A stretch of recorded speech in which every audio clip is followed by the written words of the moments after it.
Good evening. Dharmasthala ಹತ್ಯಾಕಾಂಡದ ವಿಚಾರದಲ್ಲಿ ನಮ್ಮ ಈ ಒಂದು ನಡೆ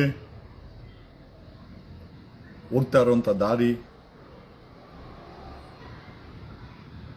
ಕ್ರಿಯೇಟ್ ಮಾಡ್ತಾ ಇರುವಂಥ ಪ್ರೆಷರ್, ಒಂದಷ್ಟು ಪ್ರೆಷರ್ ಅಂತೂ ಖಂಡಿತ ಹಾಕಿದ್ದೇವೆ. ಅದು ಕೆಲವು ಟೈಮು ಗದರೇಳಿ, ಕೆಲವು ಟೈಮು ಒತ್ತಡ ಹಾಕಿ. ಇನ್ಫ್ಯಾಕ್ಟ್ SIT 19ಕ್ಕೆ ಮಾಡಿದ್ದು, ಜುಲೈ 19ಕ್ಕೆ. Before that day and night ನಾವು ಈ ವಿಚಾರವನ್ನು ರಾಷ್ಟ್ರೀಯ ಮತ್ತು ಅಂತಾರಾಷ್ಟ್ರೀಯ ಮಟ್ಟದಲ್ಲಿ ದೊಡ್ಡ ಮಟ್ಟಕ್ಕೆ ತಗೊಂಡೋದ್ವಿ. ಹಾಗಾಗಿನೇ ಈ SIT ರಚನೆ ಆಗಲು ಆಯಿತು. ಜೊತೆಯಲ್ಲಿ SIT ರಚನೆ ಆದಮೇಲೂ ಅಷ್ಟೇ SITನ ಟ್ರ್ಯಾಕ್ ಮೇಲೆ ತಂದು ಅದಕ್ಕೆ ತನಿಖೆಯ ದಿಕ್ಕಿಗೆ ತರಲು ಸಾಕಷ್ಟು ಹರಸಾಹಸ ಮಾಡಬೇಕಾಯಿತು. Out of which I think 9 human remains ಸಿಕ್ಕಿದೆ. ಒಂದು ಮಟ್ಟದ ಇದು ಒಂದು ಗೆಲುವು ಅಂತಲೇ ಹೇಳ್ಬೋದು. ಡೆಫಿನೆಟ್ಲಿ ಲೀಗಲ್ ಪಾರ್ಟ್ ಈಗ ಆರೋಪಿಗಳನ್ನು ಐ ಥಿಂಕ್ SIT ಅವರು ತನಿಖೆ ಮಾಡಿ ನೋಟಿಸ್ ಕೊಟ್ಟು ಕರೆದು ಈಗ ಆ ಪಾರ್ಟ್ ಇದೆಯಲ್ಲ, that's a most important part. ಯಾಕಂದರೆ ನಾವೇನೋ SITನ ರಚನೆ ಮಾಡಿಸೋದ್ರಲ್ಲಿ, SITನ ಟ್ರಿಗರ್ ಮಾಡಿ ಮುಂದೆ ತಳ್ಳೋದ್ರಲ್ಲಿ ಕೆಲಸ ಆಯಿತು. ಆದರೆ ಈಗ ಐ ಥಿಂಕ್ ಮುಂದಿನ ಈಗ 13th ಪಿಟ್ಟು ಮುಗೀತು, 9 ಪಳೆ ಉಳಿಕೆಗಳು ಸಿಕ್ಕಿದೆ. ಸೊ ಅಲ್ಟಿಮೇಟ್ಲಿ SIT ಬಾಯಲ್ಲಿ ಗೆಣಸು ಕಟ್ಕೊಂಡಿದೆ. ಸಾರ್ವಜನಿಕರಿಗಾಗಲಿ, ಪ್ರೆಸ್ ಬ್ರೀಫೇ ಆಗಲಿ ಅಫಿಷಿಯಲ್ ಆಗಿ ಕೊಡ್ತಾ ಇಲ್ಲ. ಒಂದು ರೀತಿಯಲ್ಲಿ ಕೊಲೆಗಾರರಿಗೆ ಅಥವಾ ಕೊಲೆ ಮಾಡಿರೋರಿಗೆ ಹೆಲ್ಪ್ ಮಾಡೋ ರೀತಿಯಲ್ಲೇ ಇವತ್ತು ಕೂಡ SITಯ ನಡೆ ಇದೆ. ಒಂದು ಭಾಗ ಆಯಿತು ಅಂತಂದರೆ we are at a stage of ಸಾಕಷ್ಟು ಮಾಧ್ಯಮಗಳು ತಮ್ಮದೇ ಆದಂಥ ರೀತಿಯಲ್ಲಿ ಬರೀ 2 ಪಿಟ್ಟಲ್ಲಿ ಒಂದು ಮೂಳೆ ಸಿಕ್ಕರೂ ಕೂಡ ಅದು ಸತ್ಯನೇ, ಒಂದು ಕಾರ್ಡ್ ಸಿಕ್ಕರೂ ಕೂಡ ಸತ್ಯನೇ. ಅಲ್ಲಿಗೆ ಭೀಮಾ ಹೇಳಿದಂಥ ಮಾತು ಸತ್ಯ ಆಗಿದೆ. ಹಾಗಾಗಿ ಭೀಮಾ ಏನು ಕ್ಲೇಮ್ ಮಾಡ್ದೋ ಅದು ಸತ್ಯ ಆಗಿದೆ. ಅದೊಂದು ಪಾರ್ಟ್ ಆಯಿತು. ಅಂದರೆ ನನಗೆ ಪದೇ ಪದೇ ಸಾಕಷ್ಟು ಜನ ಮೆಸೇಜ್ ಮಾಡ್ತಾರೆ, ಸರ್ ಸೌಜನ್ಯ ಪ್ರಕರಣಕ್ಕೆ ತಾವು ನ್ಯಾಯ ಕೊಡಿಸಿ ಅಂತ. ಖಂಡಿತ ನಾನು ಸೌಜನ್ಯ ಪ್ರಕರಣದಲ್ಲಿ ಇರಲಿಲ್ಲ. ಸೌಜನ್ಯ ಪ್ರಕರಣ ತಿಳ್ಕೊಂಡಿದ್ದೀನಿ. ಸೌಜನ್ಯ ಪ್ರಕರಣನ ಯಾರು ಸೌಜನ್ಯ ವಿಚಾರವಾಗಿ ಹೋರಾಟ ಮಾಡಿದ್ರು ದಯಮಾಡಿ ಅವರನ್ನೇ ನೀವು ಕೇಳಬೇಕು. ಯಾಕಂತಂದ್ರೆ ಹೋರಾಟ ಮಾಡಿದ್ದವರು. ಈಗ ಈ ಧರ್ಮಸ್ಥಳದ ಹತ್ಯಾಕಾಂಡ ಏನಿದೆ, ಒಂದು ಮಟ್ಟದಲ್ಲಿ ಒಂದು ಸಣ್ಣ ಜವಾಬ್ದಾರಿಯನ್ನು ಹೊರಲಿಕ್ಕೆ, ಆಮೇಲೆ ಅದನ್ನ ಮುಂದೆ ತಗೊಂಡೋಗಿ ಸಾಗಿ ಅದಕ್ಕೆ ಲಾಜಿಕಲ್ ಕನ್ಕ್ಲೂಷನ್ ತಗೊಂಡೋಗ್ಲಿಕ್ಕೆ ನಾವೆಲ್ಲ ಮಾಡ್ತಾ ಇದೀವಿ. ಬಟ್ ಸೌಜನ್ಯ ಪ್ರಕರಣದಲ್ಲಿ ಇನ್ಫ್ಯಾಕ್ಟ್ ನಾನು ಎಲ್ಲರೂ ನಾನು ನೋಡ್ತೀನಿ, ಗಿರೀಶ್ ಮಠಣ್ಣನಾಗಿರ್ಬೋದು, ಮಹೇಶ್ ಅವರಾಗಿರ್ಬೋದು, ಸಾಕಷ್ಟು ಜನ ನನಗೆ ಫೋನ್ ಮಾಡಿ ಹೇಳ್ತಾರೆ. ಅವ್ರು ಯಾರು ಫೋನ್ ಮಾಡಿಲ್ಲ, ಮಹೇಶ್ ಅವರು ಯಾರು ಮಾಡಿಲ್ಲ, ನಾನು ಅವ್ರಿಗೆ ಮಾಡಕ್ಕೆ ಹೋಗಿಲ್ಲ. That's A different matter. But ಬೇರೆ ಬೇರೆ ಅವರ ಜೊತೆಲಿದ್ದಂಥ ಹೋರಾಟಗಾರರು ಸಾಕಷ್ಟು ಜನ ಫೋನ್ ಮಾಡ್ತಾರೆ, ಸರ್ ಸೌಜನ್ಯ ಪ್ರಕರಣಕ್ಕೆ ನ್ಯಾಯವನ್ನು ಕೊಡಿಸಿ ಅಂತ. ಆಮೇಲೆ ನಾನು ಸಾಕಷ್ಟು ಬಾರಿ ಗಿರೀಶ್ ಮಠಣ್ಣವರು, ಮಹೇಶ್, ಸಾಕಷ್ಟು ಜನ ಹಿರಿಯ ಹೋರಾಟಗಾರ ಯಾರು ಸೌಜನ್ಯದಲ್ಲಿ ಇದ್ರು, ನಾನಂತೂ ಇರಲಿಲ್ಲ. I was not there.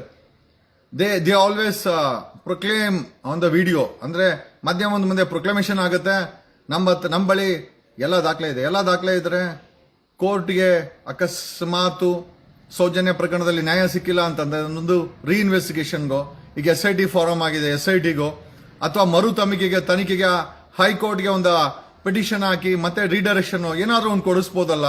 ಮಾಧ್ಯಮಗಳ ಮುಂದೆ ಎಷ್ಟು ಬೇಕೋ ಅಷ್ಟು ಮಾಡಬೇಕು. ಜೊತೆಯಲ್ಲಿ ಕಾನೂನಾತ್ಮಕ ಹೋರಾಟ ಸಹ ಇರಲೇಬೇಕು.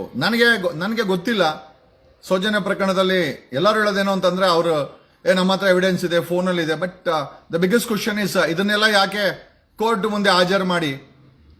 ದ ಬಿಗ್ಗೆಸ್ಟ್ ಎವಿಡೆನ್ಸ್ ನನಗೆ ತಿಳಿದಿರೋ ಪ್ರಕಾರ ಏನು ಅಂತಂದ್ರೆ ಪೋಸ್ಟ್ ಮಾರ್ಟಮ್ ರಿಪೋರ್ಟ್, ಡಾಕ್ಟರ್ ಆಡೋಬ್ ಮತ್ತೆ ಡಾಕ್ಟರ್ ರಶ್ಮಿ ಮಾಡಿದಂತ ಪೋಸ್ಟ್ ಮಾರ್ಟಮ್ ರಿಪೋರ್ಟ್ ಅನ್ನ ಸಿಬಿಐ ಕ್ರಿಟಿಸಿಸಮ್ ಮಾಡಿದೆ. ಒಂದು ಆಕ್ಷನ್ ಟೇಕನ್ ರಿಪೋರ್ಟ್ ಮಾಡಿ ಇವರಿಬ್ಬರ ಮೇಲೆ, ರಶ್ಮಿ ಮೇಲೆ, ಡಾಕ್ಟರ್ ಆಡೋಬ್ ಮೇಲೆ ಅಂತ ಹೇಳಿದೆ. ಇದೆಲ್ಲ ಸಾಕಷ್ಟು ಪಾಸಿಟಿವ್ ವಿಚಾರಗಳಿದೆ. ಬಟ್ ನನ್ಗನ್ಸಿದ್ದು ಸೌಜನ್ಯ ಪ್ರಕರಣವನ್ನ ಯಾವ ರೀತಿ ಸಾಮಾಜಿಕವಾಗಿ ಹೋರಾಟ ಮಾಡ್ದೋ ಕಾನೂನಾತ್ಮಕವಾದಂತ ಹೋರಾಟ ಮಾಡಲಿಲ್ಲ. ಅದಕ್ಕೋಸ್ಕರ ಇದು ಫೇಲ್ಯೂರ್ ಆಯಿತು. ಆಮೇಲೆ ಡಿಫ್ರೆಂಟ್ ಆಂಗಲ್ಸ್ ಅಲ್ಲಿ ಈ ಕೇಸನ್ನ ನೋಡಿದಾಗ ನಾನಾ ರೀತಿ ಯೋಚನೆ ಮಾಡಬೇಕಾಗತ್ತೆ. ಬರೀ ಬೀದಿ ಹೋರಾಟ ಒಂದೇ ಸಾಲಲ್ಲ, ಕಾನೂನಾತ್ಮಕ ಹೋರಾಟ, ಕೋರ್ಟಿನ ಹೋರಾಟ, ಒಳ್ಳೆ ಲಾಯರ್ಸ್ ಅನ್ನ ಎಂಗೇಜ್ ಮಾಡೋದು, ರಿಸರ್ಚ್ ಆಗ್ಬೇಕಾಗತ್ತೆ, ತನಿಖೆ ಆಗ್ಬೇಕಾಗತ್ತೆ, ಸಾಕಷ್ಟು ವಿಚಾರಗಳನ್ನ ನಾವೇ ಖುದ್ದು ತನಿಖೆ ಮಾಡಬೇಕಾಗತ್ತೆ. ಅಲ್ಲೇನಾದ್ರೂ ಹೆಚ್ಚು ಕಡಿಮೆ ಆಯ್ತು ಅಂದ್ರೆ, ಫಾರ್ ಎಕ್ಸಾಂಪಲ್ ಈಗ ಈ ವಿಚಾರದಲ್ಲಿ ಬೆಳ್ತಂಗಡಿ ಪೊಲೀಸರು ಏನೋ ದಾಖಲೆಗಳನ್ನು ಸುಟ್ಟಾಕಿದ್ರು. ಅದನ್ನ ಹೇಳಿದ್ರೆ ಪ್ರಯೋಜನ ಇಲ್ಲ. We have to work out a solution. So we found out ಏನೋ ಇಟ್ ವಾಸ್ ಕೋರ್ಟ್ ಅಲ್ಲಿ ಒಂದು ಕಾಪಿ ಇದೆ ಅಂತ. ಸೊ ನಾನು ಹೇಳೋದೇನು ಅಂತಂದ್ರೆ, ಸೌಜನ್ಯ ಕೇಸಲ್ಲಿ ಇದೇ ರೀತಿ ಸಾಕಷ್ಟು ಚಾಲೆಂಜಸ್ ಬಂದಿರಬಹುದು. ಹೋರಾಟ ಬೀದಿನಲ್ಲಿ ಮಾಡಿಕೊಂಡು ಕಾನೂನಾತ್ಮಕವಾಗಿ ಎಲ್ಲೋ ಒಂದು ಕಡೆ ವೀಕ್ ಆದಾಗ ಎದುರಾಳಿಗಳಿಗೆ ಅಥವಾ ಕೊಲೆಗಾರಗಳಿಗೆ ಅಥವಾ ಆರೋಪ ಮಾಡಿರೋರ್ಗೆ ತುಂಬಾ ಈಸಿ ಆಗುತ್ತೆ ಅಂತ. ನಾನು ಸೌಜನ್ಯ ಕೇಸನ್ನ ನೋಡಿದ್ದೀನಿ. ಅಲ್ಲಿ ನನಗೆ ಅನ್ಸಿದ್ದು, ಯಾಕೆ ಇಷ್ಟೆಲ್ಲ ಹೋರಾಟ ಮಾಡಿದ್ರು ಸೌಜನ್ಯ ಕೇಸ್ಗೆ ಯಾಕೆ ಗೆಲುವು ಸಿಗ್ಲಿಲ್ಲ ಅಂದ್ರೆ, according to my analysation, I might be wrong.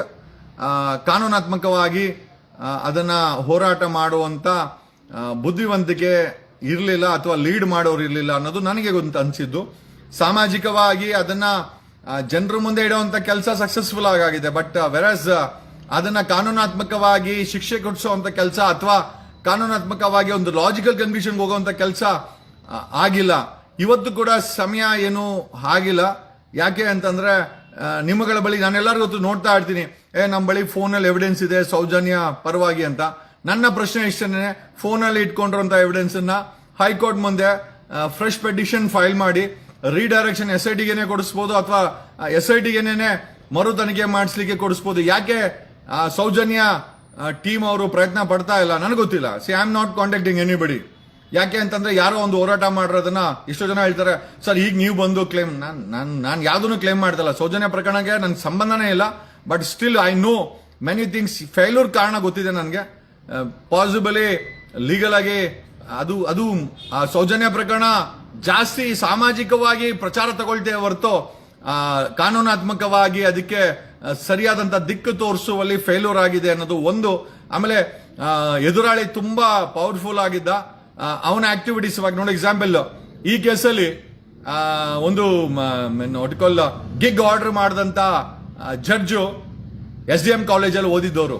ಎದುರಾಳಿಗಳು ಗೊತ್ತಿಲ್ಲ ಇದನ್ನ ಬಳಸ್ಕೊಂಡ್ರೋ ಅಥವಾ ಏನೋ, ಬಟ್ ಒಂದೊಂದು ನಿಜ, ವಿ ಫೌಂಡ್ ಔಟ್ ಏನೋ ಆ ಜಡ್ಜ್ ಏನ್ ಗ್ಯಾಗ್ ಆರ್ಡರ್ ಕೊಟ್ರು, ಆ 8,000 ಕಂಟೆಂಟ್ ಗಳನ್ನ ಧರ್ಮಸ್ಥಳದ ಬಗ್ಗೆ ತೆಗಿಲಿಕ್ಕೆ ಈ ವಾಸ್ ಸ್ಟಡಿಯಿಂಗ್ ಇನ್ SDM ಅಂತಂದನ್ನ we found out. At the same time ಅದನ್ನ ಸಾಮಾಜಿಕವಾಗಿ ವಿ ಕೆಪ್ಟ್ ಇಟ್ಟು. ನೋಡಿ, ಒಂದು ಕೋರ್ಟ್ಗೆ ಲೆಟರ್ನ ಬರೆದಿದ್ದು, ಎರಡನೇದು we presented before the public. ಏನಕ್ಕೆ ಅಂತಂದ್ರೆ, ಒಂದು ಗ್ಯಾಗ್ ಆರ್ಡರ್ನ ಎಕ್ಸ್ಪರ್ಟಿ ಆರ್ಡರ್ ಮಾಡ್ತಾರೆ ಜಡ್ಜ್ ಅವರು ಅಂತಂದ್ರೆ, ಮತ್ತೆ ಆ ಜಡ್ಜ್ ಶ್ರೀ ಧರ್ಮಸ್ಥಳ ಮಂಜುನಾಥ ಲಾ ಕಾಲೇಜಲ್ಲಿ ಓದಿರ್ತಾರೆ, ಆಮೇಲೆ ಒಂದು ಲಾ ಫರ್ಮ್ ಅಲ್ಲಿ ಕೆಲಸ ಮಾಡಿರ್ತಾರೆ ಅಂತ ನೈತಿಕವಾಗಿ ಆ ಕೇಸನ್ನ ಅವ್ರ ಆದೇಶ ಮಾಡಕ್ಕೆ ಬರೋದೇ ಇಲ್ಲ. This is what the fact. Possibly Sowjanya ಕೇಸಲ್ಲಿ ಈ ರೀತಿ ನೂರಾರು ತಿರುವುಗಳು ಆಗಿರಬಹುದು. ಗಮನ ಹರಿಸೋದ್ರಲ್ಲಿ ಎಲ್ಲೋ ಒಂದ್ ಕಡೆ ಫೇಲ್ಯೂರ್ ಆಗಿದೆ.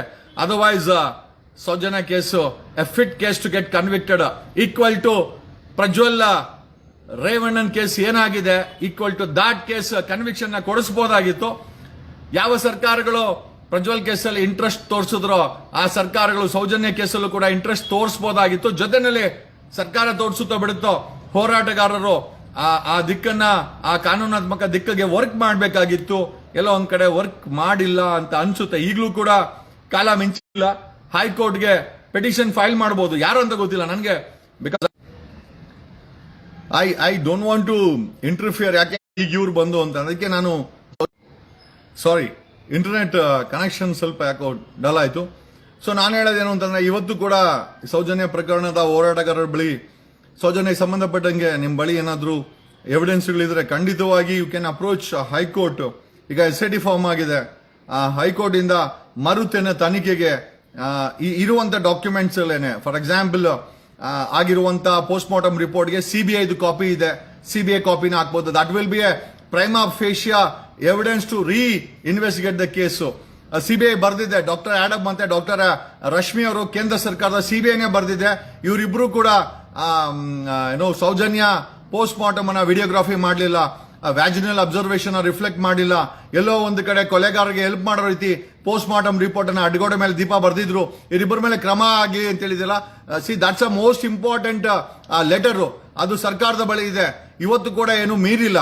ಸೌಜನ್ಯ ಪ್ರಕರಣಕ್ಕೆ ನೀವುಗಳು ಇಲ್ಲಿ ನ್ಯಾಯ ಕೊಡಿ ಅನ್ನೋದು ಬದಲು ಹೈಕೋರ್ಟ್ ಅಲ್ಲಿ ಅದ ಪಿಟಿಷನ್ ಫೈಲ್ ಮಾಡಿದ ಇವತ್ತು ಕೂಡ ಅವ್ರ ತಂದೆ ತಾಯಿ ಆಗಿರ್ಬೋದು ಅಥವಾ ಸಂಬಂಧಪಟ್ಟವರಾಗಿರ್ಬೋದು ಡೆಫಿನೆಟ್ಲಿ SIT ಇದೆ.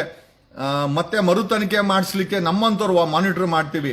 ದಯಮಾಡಿ ಪಿಟಿಷನ್ ಫೈಲ್ ಮಾಡಿ ಆ ಡೈರೆಕ್ಷನ್ಸ್ ಅನ್ನ ಕೊಡಿ. ಈ ರೀತಿ ನಾವು ಬರೀ ಸೋಷಿಯಲ್ ಮೀಡಿಯಾದಲ್ಲಿ ನ್ಯಾಯ ಕೊಡಿಸ್ತೀವಿ ಅಂದ್ರೆ ಸಾಧ್ಯ ಇಲ್ಲ. ಕಾನೂನಾತ್ಮಕವಾಗಿ ಸಹ ಕೆಲಸ ಮಾಡಬೇಕಾಗತ್ತೆ. ಈಗ ನಾನು ಬರೀ ಕಿಚ್ಚಾಡ್ಕೊಂಡು SIT ಮಾಡಿಸಿಲ್ಲ ಅಂದಿದ್ರೆ ಬರೀ ಇಲ್ಲಿ ಮಾತಾಡ್ಬೋದಾಗಿತ್ತು. SIT ರಚನೆ ಮಾಡಿದಕ್ಕೆ ಕಾನೂನಾತ್ಮಕವಾಗಿ ಈ ಒಂದು ಕೇಸ್ಗೆ ಒಂದು ತಿರುವನ್ನ ಸಿಕ್ಕಿದ್ದು. ಈಗ SIT ರಚನೆ ಆದ್ಮೇಲೆ SIT ಕೆಲಸ ಸಹ ಮಾಡಬೇಕಾಗಿದೆ. ಆ ಕೆಲಸವನ್ನು ಸಹ ಇಲ್ಲಿ ಕೂತ್ಕೊಂಡು ನಾವು ಮಾಡ್ತಾ ಇದ್ದೀವಿ. The biggest thing is you should allow the machinery, government machinery to work for the justice. ಆ ಕೆಲಸವನ್ನ ನಾವು ಮಾಡ್ತಾ ಇದ್ದೀವಿ. ಸೌಜನ್ಯ ಪ್ರಕರಣದಲ್ಲೂ ಅಷ್ಟೇ ನಾನು ಕೇಳೋದೇನು ಅಂತಂದ್ರೆ ಖಂಡಿತ ಇವತ್ತು ಕೂಡ ಸಮಯ ಮೀರಿಲ್ಲ. ಸೌಜನ್ಯ ಪರ ಹೋರಾಟಗಾರ ಅಂತ ಹೇಳ್ಕೊಳ್ಳೋಂಥವ್ರು ಆ ಸೌಜನ್ಯನ ಅಮಾನವೀಯ ಘಟನೆಗೆ ಹೋರಾಟ ಮಾಡಿದಂಥವ್ರು, ಅವ್ರ ತಂದೆ ತಾಯಿಗಳು, ಸಂಬಂಧಿಕರು, ಹೋರಾಟಗಾರರು, ಖಂಡಿತ ಇವಾಗಲೂ ಸಮಯ ಇದೆ. If I am not wrong, file A petition in the high court asking for A reinvestigation of the entire case. ಮತ್ತೆ ಅದಕ್ಕೆ ಬೇಕಾದಂತ I think supportive document CBI ಇದೆ, ನಿಂಬಳಿನೂ ಇರಬಹುದು. ಐ ಆಮ್ ಶ್ಯೂರ್ ಸೌಜನ್ಯ ಪ್ರಕರಣಕ್ಕೂ ಒಂದು ನ್ಯಾಯನ ಕೊಡಿಸಿ, ಬರೀ ಅನ್ಯಾಯ ಆಗೋದು ಬೇಡ ಅಂತ ನನ್ನ ಒಂದು ಕೋರಿಕೆ. Thanks a lot, love you all and we have done as per the information 9 ಪಳೆಯುಳಿಕೆ ಸಿಕ್ಕಿದೆ. 5 ಜನ ಗಂಡಸರದು, 2 ದೊಡ್ಡ ಹೆಣ್ಮಕ್ಳದು, ಮತ್ತೆ 2 ಐ ಥಿಂಕ್ ಬಾಲಕಿಯರು, ಪುಟ್ಟ ಬಾಲಕಿಯರದು ಅಂತ ಹೇಳ್ತಾ ಇದೆ. Let's see what is the official output. ಇದನ್ನ SIT ಅವರೇ ಅಫಿಷಿಯಲ್ ಆಗಿ ಹೇಳ್ಬೇಕು. ಅಲ್ಲಿವರೆಗೂ ಇದನ್ನೇ ನಿಜ ಅಂತ ನಂಬಿ ಇದೇ ನಿಜಾನೇ ಅಂತ ನಮಗೂ ಅನ್ನಿಸ್ತಾ ಇದೆ ಅಂತ ಹೇಳ್ತಾ ಈ ಲೈವ್ನ ಎಲ್ಲರಿಗೂ ನ್ಯಾಯ ಸಿಗಬೇಕು. ಓಕೆ, ನ್ಯಾಯ ಅನ್ನೋದು ಎಲ್ಲೋ ಸಂತೆನಲ್ಲಿ ತರಕಾರಿ ಎಲ್ಲ ಸಿಗ್ಬಿಡ್ಲಿಕ್ಕೆ ಅದನ್ನು ಹುಡುಕ್ಬೇಕಾಗತ್ತೆ, ಎಸ್ಟಾಬ್ಲಿಷ್ ಮಾಡಬೇಕಾಗತ್ತೆ, ಕನೆಕ್ಟ್ ಮಾಡಬೇಕಾಗತ್ತೆ, ಹುಡ್ಕೊಂಡು ಹೋಗ್ಬೇಕಾಗತ್ತೆ, ಎಳ್ಕೊಂಡ್ ಬರ್ಬೇಕಾಗತ್ತೆ. ಆವಾಗಲೇ ನ್ಯಾಯ ಸಿಗೋದು. ಸೊ ನ್ಯಾಯ ಅನ್ನೋದು ಈಸಿಯಾಗಿ ಸಿಗೋಂಥ ವಸ್ತು ಅಲ್ಲ. ಹಣ ಸಿಗುತ್ತೆ, ನ್ಯಾಯ ಸಿಗಲ್ಲ. ನ್ಯಾಯಕ್ಕೆ ತುಂಬಾ ಕಷ್ಟ ಬೀಳಬೇಕಾಗತ್ತೆ, ತುಂಬಾ ಪರಿಶ್ರಮ ಆಗ್ಬೇಕಾಗತ್ತೆ, ತುಂಬಾ ಫೋಕಸ್ ಆಗ್ಬೇಕಾಗತ್ತೆ, ತುಂಬಾ ಬುದ್ಧಿವಂತಿಕೆಯಿಂದ ಕೆಲಸ ಮಾಡ್ಬೇಕಾಗತ್ತೆ. ಐ ಆಮ್ ಶ್ಯೂರ್ ಈ ಎಲ್ಲಾ ಕೇಸ್ಗೆ ನ್ಯಾಯ ಸಿಕ್ಕಿದಾಗ ಸೌಜನ್ಯ ಕೇಸ್ಗೂ ನ್ಯಾಯ ಸಿಗುತ್ತೆ. ಬಟ್ ನೀವುಗಳು ಅದನ್ನ ಮೂವ್ ಮಾಡಬೇಕು.